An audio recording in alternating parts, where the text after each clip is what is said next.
The story of Beethoven, the composer who couldn't hear. When people think of Ludwig van Beethoven, they think of thunderous symphonies, powerful piano concertos, and music that reaches straight into the soul. But what most people don't realize is that the man behind some of the world's greatest music wrote much of it when he could hardly hear a single note. A gifted child with a harsh start, Beethoven was born in Bonn, Germany, in 1770. His father, a singer, saw his son's musical gifts early on, but not out of love. He forced young Ludwig to practice for hours and beat him if he made mistakes. Beethoven's childhood was strict, often painful, but it forged a determination in him to master music no matter what. By his teens, Beethoven's talent was so clear that he was sent to Vienna, the music capital of Europe, to study with the famous Joseph Haydn, a star on the rise. In Vienna, Beethoven quickly became famous for his fiery piano performances and groundbreaking compositions. He was bold, unpredictable, and poured raw emotion into his music in a way audiences had never heard before. By his late 20s, he was celebrated as Europe's greatest young composer. He could have stopped there, but fate had a cruel twist.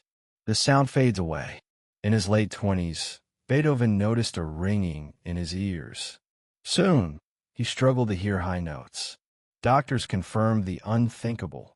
Beethoven was going deaf. There was no cure. Imagine being a composer, your entire life devoted to sound, and losing the ability to hear. He sank into depression. In a letter now known as the Heiligenstadt Testament, he confessed he'd thought about ending his life. But then Beethoven made a choice.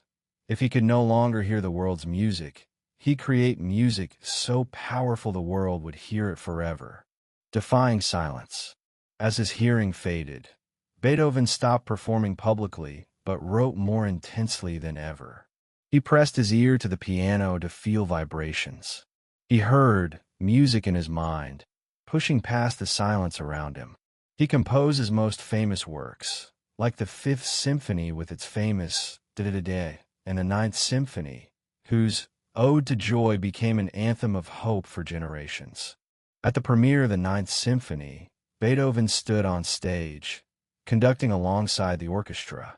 He couldn't hear the roaring applause until a singer gently turned him around to see the audience rising to their feet, clapping and cheering for the deaf genius who had given them music they'd never forget. Lessons from Beethoven's story. Your greatest weakness can become your greatest testament. True passion finds a way when every door closes. Your gift can outlive your pain.